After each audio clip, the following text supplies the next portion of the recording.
Hello friends, welcome to the Kendriya academy. Friends, आज इस session में हम लोग बिहार पुलिस यानी वैकेंसी 2025 के लिए जो आई है, इसके लिए हम लोग कुछ महत्वपूर्ण प्रश्नों को जो केवल वीवीआईपी क्वेश्चन है उन्हीं को आज इस सेशन में डिस्कस करेंगे। ये सारे प्रश्न आपके एग्जाम के दृष्टिकोण से यानी आप बिहार पुलिस या बिहार एसआई का एग्ज़ाम दे रहे हैं तो इसके दृष्टिकोण से काफ़ी इंपॉर्टेंट होंगे। इसको ध्यानपूर्वक पूरा ज़रूर देखिएगा। जो लोग पहली बार चैनल पर आए होंगे तो चैनल को सब्सक्राइब कर लीजिएगा और बगल में जो बेल आइकन का निशान है उसे ज़रूर दबा दीजिएगा ताकि आपको रेगुलर अपडेट मिलता रहे। तो चलिए फ्रेंड्स, बिना देरी किए हुए सेशन को स्टार्ट करते हैं। एक बार प्लीज़ पहले लाइक कर दीजिएगा और जब पूरा सेशन देख लीजिएगा तो कम से कम इसे एक ग्रुप में ज़रूर शेयर कर दीजिएगा। तो चलिए स्टार्ट करते हैं। आज का हमारा पहला प्रश्न है कि भौगोलिक अनुसंधान में किस देश ने यूरोप को नेतृत्व प्रदान किया था? Option A England, option B France, option C Spain, option D पुर्तगाल। इसका जो राइट ऑप्शन हो जाएगा फ्रेंड्स, ऑप्शन नंबर डी। पुर्तगाल ने जो है इसको नेतृत्व प्रदान किया था यूरोप वालों ने। ठीक है, चलिए इसका हम लोग डी से दे सकते हैं फ्रेंड्स। भौगोलिक अनुसंधान में पुर्तगाल ने यूरोप को नेतृत्व प्रदान किया था। पुर्तगाल एक यूरोपीय देश है जिसकी राजधानी क्या है? लिस्बन है। तो पुर्तगाल किस महाद्वीप में आता है? तो यूरोप महाद्वीप में आता है। इसकी राजधानी की बात करेंगे तो इसकी राजधानी क्या है? लिस्बन है। और यहीं के जो है क्रिस्टियानो रोनाल्डो यहीं के रहने वाले हैं। ठीक है, आगे आगे हमारा प्रश्न है कि विधान परिषद वाले राज्य की विधान परिषद के सदस्यों की कुल जनसंख्या उस राज्य की विधानसभा के सदस्यों की कुल संख्या के से अधिक नहीं होनी चाहिए। Option A 1/4, option B 1/3, option C 2/3, option D 1/6। इसका जो राइट ऑप्शन हो जाएगा फ्रेंड्स, ऑप्शन नंबर बी यानी 1/3 से जो है अधिक नहीं होनी चाहिए किसी भी विधान परिषद की बात करेंगे। वैसे विधान परिषद की बात करेंगे तो भारत के 6 राज्यों में जो है विधान परिषद है। एक हमारा उत्तर प्रदेश है जिसमें 100 सीट है, एक हमारा बिहार है जिसमें 75 सीट है, और कर्नाटका है, उसके बाद तेलंगाना है। यानी कुल मिला के 6 राज्यों में जो है हमारे विधान परिषद की सीटें हैं। ठीक है, संविधान के अनुच्छेद 171 के अनुसार विधान परिषद वाले राज्य की विधान परिषद के सदस्यों की कुल संख्या उस राज्य की विधानसभा के सदस्यों की कुल संख्या के 1/3 से अधिक नहीं होनी चाहिए। यह सदस्य संख्या 40 से कम नहीं होनी चाहिए, है ना। शर्त है कि 40 से कम नहीं होना चाहिए और 1/3 से अधिक नहीं होनी चाहिए। जैसे यूपी की बात करेंगे तो यूपी में विधान परिषद की जो सदस्य संख्या है 100 है, सबसे अधिक यहीं पे है। और बिहार में जो है कितने है? तो 75 है। ठीक है, चलिए आगे आगे हमारा प्रश्न है कि जी का मान कितना होता है? तो कैपिटल जी का मतलब होता है, इसको हम लोग गुरुत्वाकर्षण नियतांक बोलते हैं। क्या बोलते हैं? गुरुत्वाकर्षण नियतांक बोलते हैं। और सबसे पहले इसके बारे में जो है न्यूटन ने बताया था कि न्यूटन का गुरुत्वाकर्षण का नियम क्या होता है। तो इसका मान उन्होंने बताया था कि इसका मान इतना होता है। ठीक है, तो ऑप्शन ए जो दिया है 9.99 × 10⁻−19 न्यूटन मीटर का स्क्वायर प्रति किलोग्राम का स्क्वायर। ऑप्शन बी दिया है 6.67 × 10⁹ मीटर प्रति सेकंड का स्क्वायर। ऑप्शन सी 9.8 मीटर प्रति सेकंड का square. Option D 6.67 × 10⁻11 newton metre प्रति किलोग्राम का स्क्वायर। इसका जो राइट ऑप्शन हो जाएगा friends, option number D. D जो इसका क्या है? राइट ऑप्शन है। 6.67 × 10⁻11 न्यूटन मीटर स्क्वायर प्रति कूलाम का स्क्वायर। ठीक है, स्मॉल जी की बात करेंगे कि स्मॉल जी का मान कितना होता है। तो स्मॉल जी का जो मान होता है उसको हम लोग गुरुत्वीय त्वरण बोलते हैं और इसका मान कितना होता है? 9.8 मीटर प्रति सेकंड का स्क्वायर होता है, जिसको हम लोग गुरुत्वीय त्वरण बोलते हैं। क्या बोलते हैं? गुरुत्वीय त्वरण। ठीक है, आगे आगे हमारा प्रश्न है कि डेमोस शब्द का तात्पर्य क्या होता है? ऑप्शन ए जनता, ऑप्शन बी शासन, ऑप्शन सी कानून और ऑप्शन डी इच्छा। इसका जो राइट ऑप्शन हो जाएगा फ्रेंड्स, ऑप्शन नंबर ए जनता जो है इसका क्या है? राइट ऑप्शन है। डेमोस जो शब्द होता है ग्रीक भाषा से लिया गया है जिसका अर्थ लोगों से या जनता से संबंधित होता है। जनता लोकतंत्र का प्रमुख घटक होती है, यानी लोकतंत्र का सबसे महत्वपूर्ण घटक क्या होता है, तो जनता होती है। जैसे भारत क्या है, एक लोकतांत्रिक देश है। ठीक है, आगे अप्रैल 2023 में प्रमुख फसल बीमा योजना, प्रधानमंत्री फसल बीमा योजना, जिसको हम लोग PMFBY ने कितने वर्ष पूरा कर लिया, यानी अप्रैल 2023 की बात करेंगे। ऑप्शन ए 3 साल, option B 4, option C 7, option D 5। इसका जो राइट ऑप्शन रहेगा फ्रेंड्स, ऑप्शन नंबर सी, यानी 7 साल जो है, प्रधानमंत्री बीमा फसल योजना को जो है 7 साल हो गया है। ठीक है, इसका हम लोग डी से दे सकते हैं। अप्रैल 2023 में प्रधानमंत्री फसल बीमा योजना ने 7 वर्ष पूर्ण कर लिए हैं। प्रधानमंत्री फसल बीमा योजना की शुरुआत जनवरी 2016 में हुए थे। इसका उद्देश्य प्राकृतिक आपदाओं, कीटों और रोगों या किसी भी तरह से फसल की खराब होने की स्थिति में एक व्यापक बीमा कवर प्रदान करता है, ताकि किसानों की आय को स्थिर करने में मदद मिल सके। इस योजना के तहत किसानों द्वारा निर्धारित बीमा किस्त प्रीमियम खरीफ की फसल के लिए 2% तथा रबी की फसल के लिए 1.5% तथा वाणिज्यिक और बागवानी फसलों के लिए जो है 5% है। ठीक है, तो सबसे अधिक किसके लिए है, तो वाणिज्यिक और बागवानी फसल के लिए 5%, उसके बाद खरीफ की फसल के लिए, उसके बाद रबी की फसल के लिए। ठीक है ना, चलिए आगे आगे हमारा प्रश्न है कि बक्सा टाइगर रिजर्व किस राज्य में स्थित है। Option A Rajasthan, option B Uttar Pradesh, option C Madhya Pradesh, option D Paschim Bangal. इसका जो राइट ऑप्शन हो जाएगा friends, option number D. Paschim Bangal में जो है बक्सा टाइगर रिजर्व स्थित है। ठीक है, बक्सा टाइगर रिजर्व पश्चिम बंगाल राज्य में स्थित है। यहाँ पर एशियाई हाथी, हिरण, भारतीय तेंदुए, टाइगर पाए जाते हैं। यह रिजर्व जयंती नदी के किनारे, यानी आपसे पूछ सकता है कि बक्सा टाइगर रिजर्व किस राज्य में स्थित है, तो आप क्या बताएंगे, पश्चिम बंगाल। और किस नदी के किनारे स्थित है, तो उसका नाम जो है जयंती नदी के किनारे स्थित है। ठीक है, चलिए आगे आगे हमारा प्रश्न है कि संविधान का अनुच्छेद 25 संबंधित है। ऑप्शन ए समानता से, ऑप्शन बी धर्म की स्वतंत्रता से, ऑप्शन सी स्वतंत्रता से, ऑप्शन डी शिक्षा से। इसका जो राइट ऑप्शन हो जाएगा friends, option number B. B जो है इसका राइट ऑप्शन है, यानी 25 अनुच्छेद 25 बोलता है कि धर्म की स्वतंत्रता से संबंधित है। ठीक है, इसको हम लोग देख सकते हैं फ्रेंड्स। संविधान के अनुच्छेद 25 का संबंध धर्म की स्वतंत्रता से है। इसके अंतर्गत सभी व्यक्तियों को धर्म को अबाध रूप से मानने, आचरण और प्रचार करने की स्वतंत्रता का समान अधिकार प्रदान किया गया है। ठीक है, चलिए आगे आगे हमारा प्रश्न है कि नामीब मरुस्थल स्थित है। ऑप्शन ए अफ्रीका में, ऑप्शन बी ऑस्ट्रेलिया में, ऑप्शन सी उत्तरी अमेरिका में, ऑप्शन डी यूरोप में। इसका जो राइट ऑप्शन हो जाएगा, ऑप्शन नंबर ए। यूरोप में जो है नामीब मरुस्थल स्थित है। इसको हम लोग देख सकते हैं कि नामीब मरुस्थल नामीबिया में स्थित है। यह दक्षिण अफ्रीका का तटीय रेगिस्तान है जो काफ़ी गर्म है और शुष्क भी है। यह अंगोला, नामीबिया और दक्षिण अफ्रीका के अटलांटिक तट पर स्थित है। किस तट पर? अटलांटिक तट पर 2000 किलोमीटर से ज़्यादा क्षेत्र में फैला हुआ है। ठीक है ना, यानी नामीब मरुस्थल कहाँ है, तो ये नामीबिया में है। और किस महाद्वीप में आता है, तो अफ्रीका महाद्वीप में आता है। ठीक है, आगे पुस्तक हिंद स्वराज निम्नलिखित में से किसके द्वारा लिखी गई है। Option A Mahatma Gandhi, option B Tilak, option C Sarojini Naidu, option D Rajendra Prasad. इसका जो राइट ऑप्शन हो जाएगा friends, option number A. Rajendra Prasad के द्वारा जो है हिंद स्वराज नामक पुस्तक लिखी गई है। और कब लिखा गया है, तो इसको हम लोग देख सकते हैं। हिंद स्वराज पुस्तक गांधी जी द्वारा 1909 ईस्वी में लिखी गई है। यह गुजराती भाषा में लिखी गई थी। यह पुस्तक गांधी जी ने अपने इंग्लैंड से दक्षिण अफ्रीका की यात्रा के समय जहाज पर लिखी थी। यानी हिंद स्वराज जो है कब लिखा गया था, तो 1909 ईस्वी में। कब लिखा गया था, जब इंग्लैंड से अफ्रीका जा रहे थे, तो यात्रा के दौरान जो है इसमें लिखा है। ठीक है, आगे आगे हमारा प्रश्न है कि वर्तमान में केंद्रीय सतर्कता आयुक्त कौन है।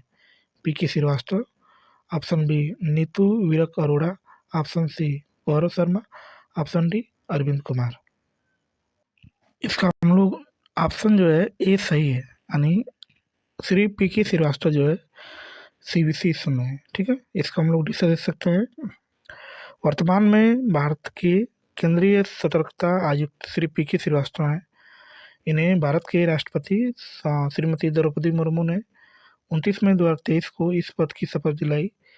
सतर्कता आयुक्त का कार्यकाल 4 वर्ष होता है या 65 वर्ष की आयु तक जो भी इन दोनों पहले होगा इनको का कार्यकाल होता है। ठीक है, चलिए आगे हमारा प्रश्न है कि संसद के दोनों सदनों की संयुक्त बैठक के लिए गणपूर्ति होनी चाहिए।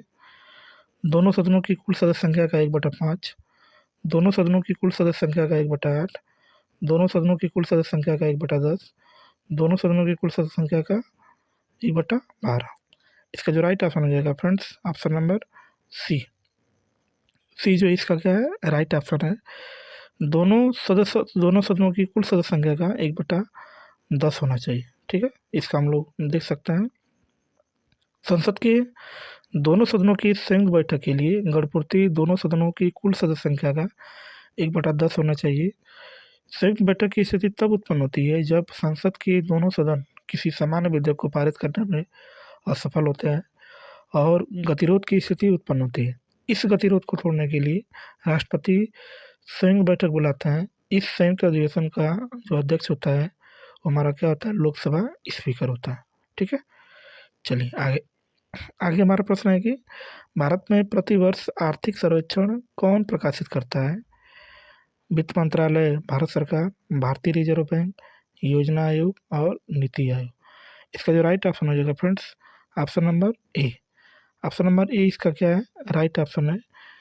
वित्त मंत्रालय, भारत सरकार जो है आर्थिक सर्वेक्षण को क्या करती है, निर्धारित करती है। ठीक है, इसका हम लोग देख सकते हैं फ्रेंड्स। भारत का आर्थिक सर्वेक्षण प्रतिवर्ष वित्त मंत्रालय, भारत सरकार द्वारा प्रकाशित किया जाता है। वित्त मंत्रालय के तहत काम करने वाले आर्थिक मामलों का दिमाग इस सर्वेक्षण दस्तावेज को क्या करता है, तैयार करता है। ठीक है, चलिए अब हम लोग देख सकते हैं फ्रेंड्स, एक सवाल आया था, इसमें इसका डिटेल देखेंगे। 3600 रुपये का 10% प्रतिवर्ष की दर से 3 वर्ष का चक्रवृद्धि ब्याज क्या है, जबकि ब्याज वार्षिक गणना किया जाता है? ऑप्शन ए 1100 रुपया, ऑप्शन बी 1190, ऑप्शन सी 1191.60, 1192.50। इसका जो राइट ऑप्शन हो जाएगा फ्रेंड्स, ऑप्शन नंबर सी जो इसका क्या है राइट ऑप्शन है। इसको हम लोग देख सकते हैं फ्रेंड्स।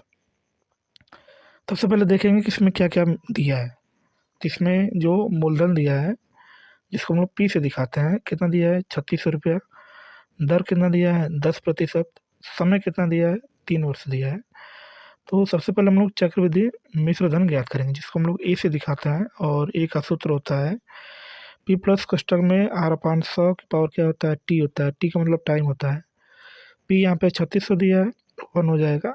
रेट का मान 10 दिया, 10/100।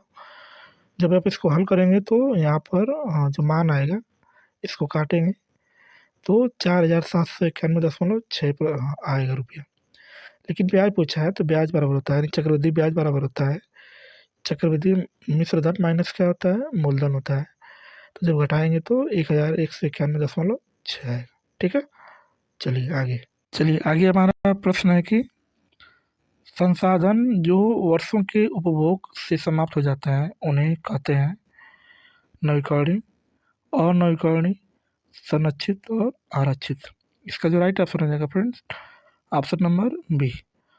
अनवीकरणीय के नाम से जाना जाता है, जो क्या होता है, समाप्त हो जाते हैं। इसको हम लोग देख सकते हैं फ्रेंड्स।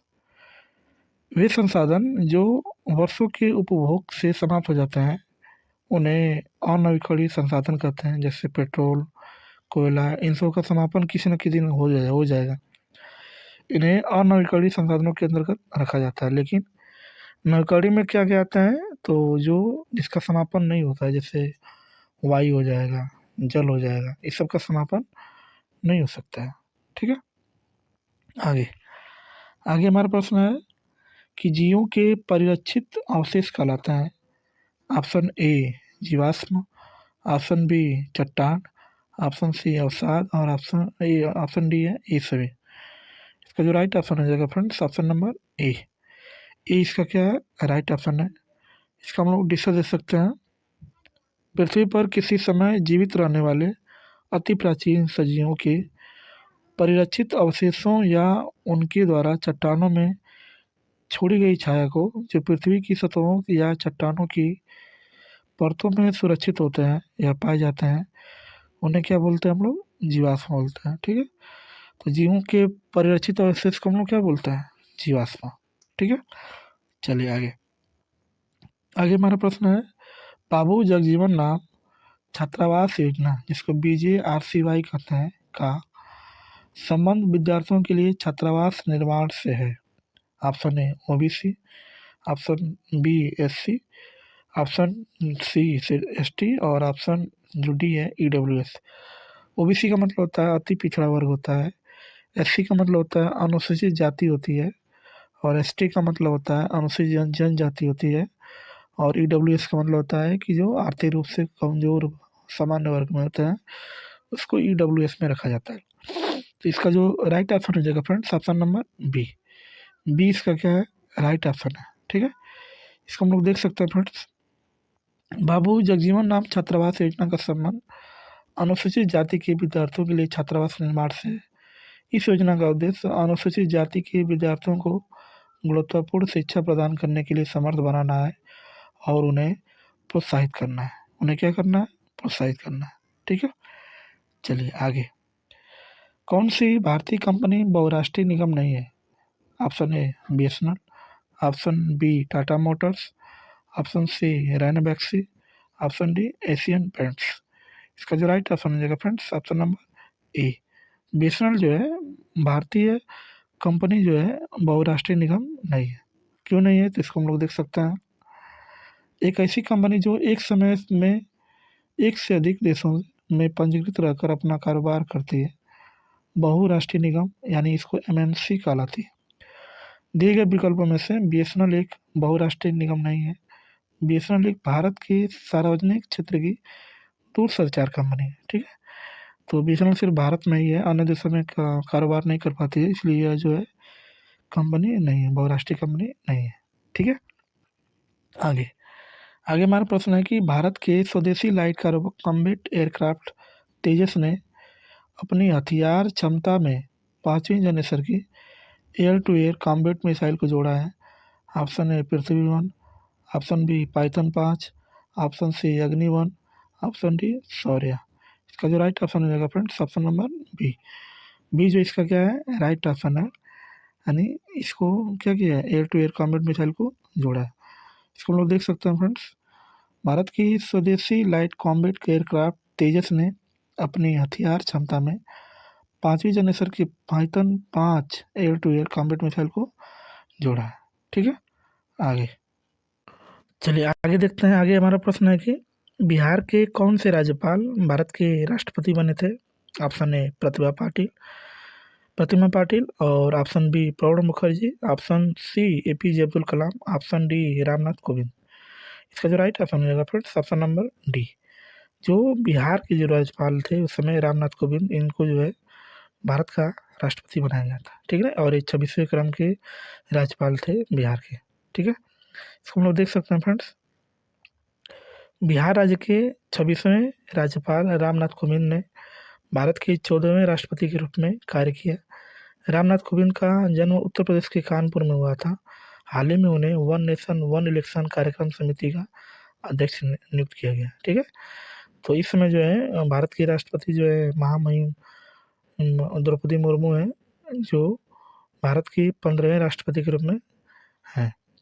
और ये कहाँ से रखते हैं? तो ये उड़ीसा से एक जनजाति हैं। ठीक है, संथाल जनजाति के हैं। आगे हमारा प्रश्न है कि Nathpa Jhakri hydel power project Bharat के किस राज्य में स्थित है? Option A Himachal Pradesh, option B Uttarakhand, option C Arunachal Pradesh, option D Sikkim. इसका जो राइट ऑप्शन हो जाएगा friends, option number A. Himachal Pradesh में जो है Nathpa Jhakri hardware power plant स्थित है। ठीक है, चमगादड़ तथा पक्षी के पंख हैं समजात अंग, संप्रेती अंग, अवशेषीय अंग, जटिल अंग। इसका ऑप्शन क्या है? इसका राइट ऑप्शन क्या हो जाएगा? समजात अंग। जो चमगादड़ तथा पक्षी का जो पंख होता है। ठीक है, ये चमगादड़ होता क्या है तो इसको जानेंगे।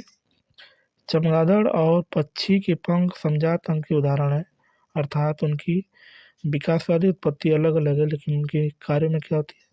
समानता होती है। ठीक है, इनका उत्पत्ति अलग अलग है लेकिन कार्य क्या है, समान है, इसीलिए वो क्या बोलेंगे, समजात बोलेंगे। आगे, इंडियन नेशनल कांग्रेस का प्रथम अध्यक्ष कौन था? ए ओ एम, सुरेंद्र नाथ बनर्जी, रमेश चंद्र बनर्जी और दादा भाई नौरोजी। ऑप्शन इसका क्या हो जाएगा? ऑप्शन नंबर सी। सी इसका क्या है? राइट ऑप्शन है। भारत के पहले जो इंडियन नेशनल कांग्रेस के जो अध्यक्ष थे सुरेंद्र डब्ल्यू सी बनर्जी, उसके बाद सेकंड नंबर पे दादा भाई नौरोजी थे। ठीक है, ए ओ एम ने जो है उनकी संस्थापक थे, जो 1885 ईस्वी में इन्होंने स्थापना किया था। ठीक है, चलिए इसको हम लोग देख सकते हैं फ्रेंड डिस्कस। भारतीय राष्ट्रीय कांग्रेस की स्थापना 1885 ईस्वी में बम्बई में हुआ था। इसके प्रथम अध्यक्ष डब्ल्यू सी बनर्जी एवं ए ओ एम महासचिव थे। कांग्रेस का दूसरा अधिवेशन कोलकाता के 1886 ईस्वी में दादा भाई नौरोजी की अध्यक्षता में हुआ था। तीसरा अधिवेशन अध्यक्षता बदरुद्दीन तैयब जी, जो प्रथम मुस्लिम थे, की थी, जो कांग्रेस के मुस्लिम अध्यक्ष थे। यह अधिवेशन 1887 ईस्वी में कहाँ पर हुआ था? तो मद्रास में हुआ था। ठीक है, तो चलिए फ्रेंड्स, आज के लिए इतना ही। हाँ, मिलते हैं नेक्स्ट क्लास में। चैनल पर पहली बार आए हो तो चैनल को सब्सक्राइब कर लीजिएगा, लाइक कर दीजिएगा और एक दूसरे को शेयर कर दीजिएगा ताकि दूसरों का भी भला हो सके। ठीक है, तो इस वीडियो को पूरा देखने के लिए आपका बहुत बहुत धन्यवाद। Thank you so much. भगवान करे आपका दिन शुभ हो।